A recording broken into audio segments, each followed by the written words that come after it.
Hey, Michelle, how's it going today? How you doing? Hey, Lindsay, I'm good. How are you? Good. I'm happy to be on YouTube with you. We are on YouTube, guys. This podcast is being recorded both by audio and video. So if you prefer podcasting, listen to the audio. If you like video, come over on YouTube. Join our channel. That is right. That is right. So, Lindsay, a couple of weeks ago on episode 1788, we did a really fun, kind of unique episode about this structure we were calling X to X, where we did like wall to wall carpeting, bumper to bumper, different things like that. And I mentioned that there would be a part two. Here we are, episode 1801. We're at part two. We promised our listeners something and we are delivering. We always deliver. That is guys. right. But before we get into part two, Michelle, I just want to make sure our listeners know where they can take their fluency quiz. So guys, go over to allearsenglish.com/fluency score to take your fluency quiz. Okay. All right, Michelle. So we're getting into body parts and extending this idea of X to X. Guys, go back and listen to that old episode if you missed it, right? Definitely, definitely. So this one is specifically, that one was, many different things. And this one, I realized that there was a theme of the body parts. And we may have done a couple of these, just in passing on the show before. But I wanted to really focus on this pattern that I picked up on with these idioms. So we're going to focus and put these all in one place. And because we also did that 1788, this is a good one to work on. So, all right, so this is all dealing with the body. So what's the first one, Lindsay? Okay, so the first one is eye to eye. Right. So agree or disagree. I mean, I guess you could in the negative. Let's give a sample sentence, guys. So we don't see eye to eye on this topic. What does that mean, Michelle? We don't agree. Yeah, we don't agree. Right. Would you say you use that more in the negative or in the more positive sense without a negative? Yeah, I think in general it's used more in a negative sense in general, but I think you could use it both ways. Like, oh, we really see eye to eye on a lot of things, so we're very compatible.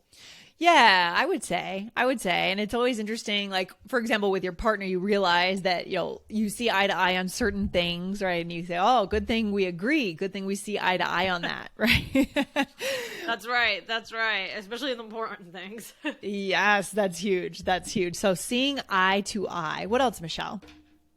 All right. Well, the next one is with the cheeks, right? Cheek to cheek. Yeah. So this one makes me think of, there's like a song like Dancing Cheek to Cheek. Have you heard that? Oh, so romantic. Yes. Yeah. So, or it also makes me think of like how you might stand in a picture, like, oh, we're like, let's get cheek to cheek, right? So it's not necessarily like only for that song or being romantic, but it can also just be for like a position that you're standing in, right, Lindsay? Yeah, especially a selfie. You see people, right? Someone has the phone out and you stick your cheek against the other person and that's cheek to cheek. Right. Yeah. Right. So cheek to cheek. Lindsay, do you take a lot of selfies? Oh my God, no. Michelle, no. You're not a selfie girl? Not really. I mean, if I have to film a video or something and there's no one around, I will do that. But I'm not really a selfie person. No, because I feel like I would go to a famous place and I maybe would lose myself and kind of do something wrong, like step in the wrong place or tumble down the hill or something, trying to take a photo. Well, there have been incidences of that. There have been. I know. I try to avoid that. Yeah. So yeah. What about you?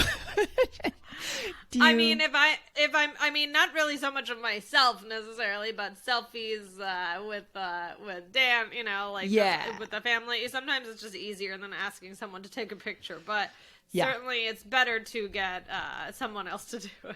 Well, it's been kind of interesting and kind of awkward during the global health crisis that we're all going through. The whole world is going through this. And so, if you're traveling at all, even within the US, it's been kind of awkward to say, hey, would you take a photo with my phone? Or someone asks you and you don't really want to touch their phone and it's awkward.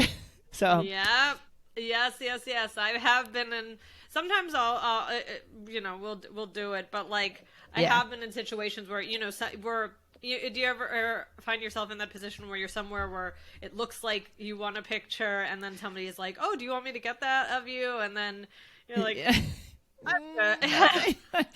Yeah, the whole thing can be a little bit awkward, but hopefully we're coming out of this soon here. So we'll be able to take more selfies and help people take photos more. Yeah, hoping for more selfies. Yes, and more absolutely. not selfies. Exactly.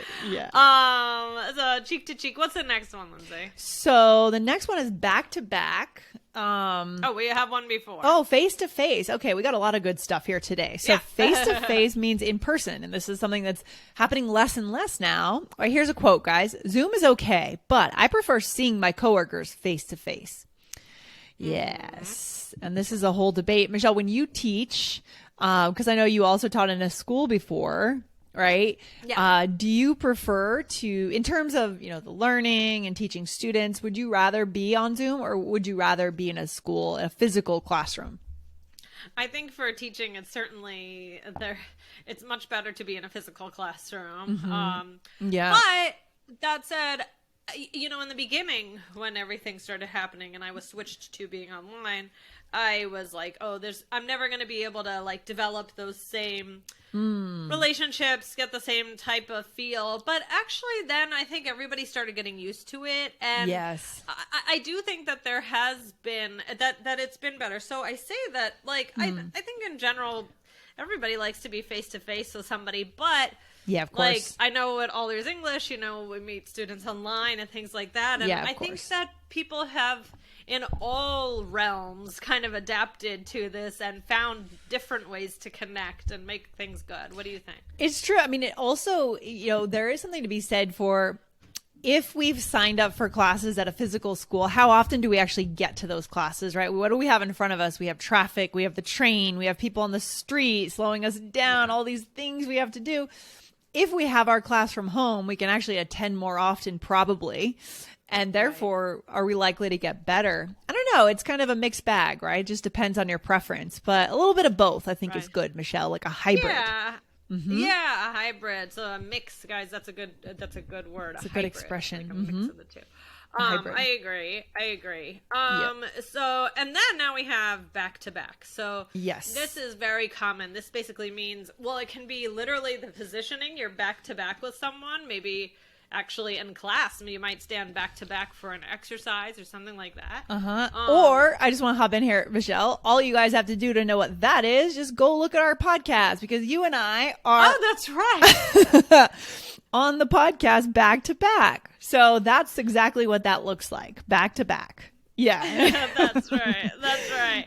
Yeah. But you can also use it if it's not in the physical sense. It's one after the other. So like, Lindsay, can I call you later? I have back-to-back meetings right now.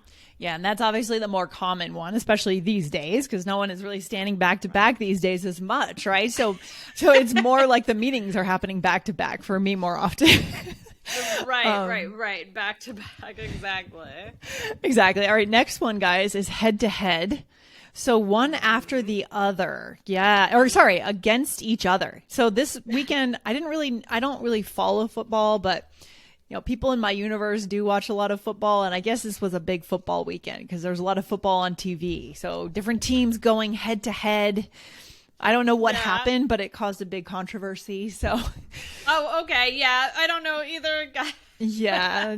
Just the intensity of football season in the U.S., right? It's crazy. Mm-hmm. Yeah, exactly. So head to head. So you've heard that being like against each other, like the teams went head to head. Went head to head, competed directly. And it may mean that they're rivals or this is a big game. They finally met each other, right? They're the top seeds and they finally come together, right? Yeah. Do you think that this can be used for not sports? Like if you're arguing with someone, like, we went head to head. What do you think? I do. I do think you could use it for that, like a debate team or something, right? The state champions went head to head. Sure. I think so. What do you think, Michelle? Yeah, I think so too. And we're going to do one more. Lindsay, what is this one? Okay, heart to heart. So this one is where you have a nice and a sincere talk with someone, right? Where you both open up, you both share, right? What's an example sentence, Michelle? All right. After the argument, they had a heart to heart. Everything is better now. Yeah. So they both maybe admitted that they were wrong or they apologized. It's kind of a breakthrough, a heart to heart, right? Would you say? Yes. Yeah, a heart to heart. It's always like this warm, fuzzy feeling. Maybe someone cries, maybe not. Right. Some kind of a breakthrough, exactly, where you get to a new place with the person, right? Right. Yeah. So heart to hearts are. I think it's always good to have a heart to heart. Of course it is. Absolutely. And it's important sometimes, we put our defenses up and it's good to just let them down and just be honest sometimes, I think. So. Right. Oh, for sure. So Okay. should we put it all together in a role play? Let's do it, Michelle. Here we go. So we are coworkers in this case. So, oh my gosh. I'm sorry Tracy didn't see eye to eye to us on the new plan. Oh, sorry. That should be with us. With us. I know I read the two, but I thought, that doesn't sound right. So let me do that again for our listeners so you guys don't get the wrong idea. I'm sorry Tracy didn't see eye to eye with us on the new plan. Yeah, it's too bad. Maybe she was stressed because of her back-to-back conference calls. True. I know. She prefers to work face-to-face. Yeah, it seemed like she went head-to-head with her client on that call. Yeah, I was surprised. It's okay. I think they had a heart-to-heart and cleared it all up. Yeah. All right. Okay, let's get cheek to cheek and send a selfie to the team of our meeting. Okay. That would be so weird if we used all those in one sentence, one conversation, yes, as you guys know. Would. Yeah, sometimes we try and stick a bunch of them in one conversation and no one would ever say them all in one place, but they're good examples. Yeah, they're good examples for sure. So first I said, I'm sorry that Tracy didn't see eye to eye with us on the new plan. So what do we mean again, Michelle, when we say that? What did she do? What was her opinion? She didn't agree with us. Yeah, she wasn't on board, right? No. And then I said maybe she was stressed because of her back-to-back conference calls. So maybe she's very busy. She has one conference call, then on the next conference call. Maybe that's impacting how she makes her decisions. Exactly. Yeah. And then I said, true. I know she prefers to work face to face. So maybe it's hard for her to be on Zoom all the time or Google Hangouts. And, she wants to be in the office talking to people. Right. And then I said, it seemed like she went head to head with our client on that call. So maybe she got in a little argument. Not good, no. Right? Ooh, when it starts to come out with the client, then you got to check yourself, I guess. Yes. And then I said, it's okay. I think they had a heart to heart and cleared it all up. Right? So yep, exactly. She got emotional. Yeah. Exactly. And then I said, okay, let's get cheek to cheek and send a selfie to the team of our meeting. It's kind of, when we think about this back-to-back conference calls stuff, I've been hearing people really struggle. Some companies are so meeting heavy. Guys, I wonder if you guys are in a company where your company just has constant meetings. So how do you get work done, Michelle, if there's constant meetings? Because during the meeting, you're not actually doing any work. I bet our listeners struggle with that. Yeah, that can be tough. I think, sometimes businesses are known for having too many, like all the time. And I think we've done an episode a little bit about that. Meetings. Meetings in general. I think sometimes they're, it's like almost you feel like you need to meet about the meeting. And I know it's true. And that's why I think it's interesting. There was just an episode on the Wall Street Journal podcast about another company that went to a 4-day work week. So they cut out Fridays. And what they ended up doing was eliminating a lot of meetings and sending an email instead of those meetings. So I think a lot of companies, we did interview an expert on this, Alex Sujong Kim Pang. We interviewed him last summer about this topic. I think a lot of companies, as they scale back hours, they're going to scale back meetings too.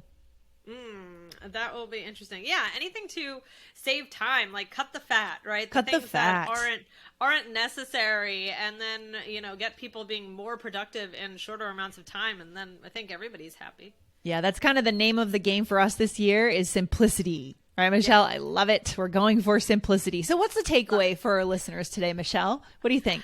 Okay, well, this has been part 2 of a series on this kind of idiomatic structure that we've found.